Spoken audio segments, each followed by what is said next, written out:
ডার্বির আগে ইস্টবেঙ্গল নামতে চলেছে এএফসি কাপে আগামীকাল।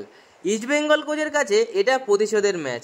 বেঙ্গালুরুর কোচ থাকাকালীন এই প্রতিপক্ষের বিরুদ্ধে পরাজয়ের সম্মুখীন হয়েছিলেন তিনি। গত মরশুমে ইস্টবেঙ্গলকে ডার্বি জিতিয়েছিলেন, সাথে সুপার কাপ চ্যাম্পিয়ন। কিন্তু এবারে ইস্টবেঙ্গল আরও শক্তিশালী।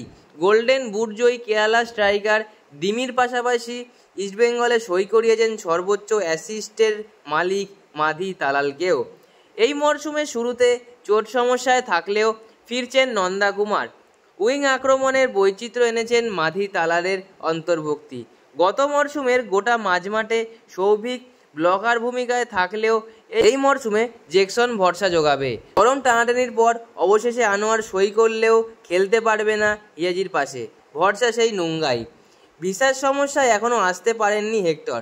তবে David Talal, Dimi, Saul Crespo, Naorem, Nanda সহ তরুণ বিষ্ণু ও জেসিনটিকে ফুল ফোটাবে ইস্টবেঙ্গল আক্রমণ ভাগে।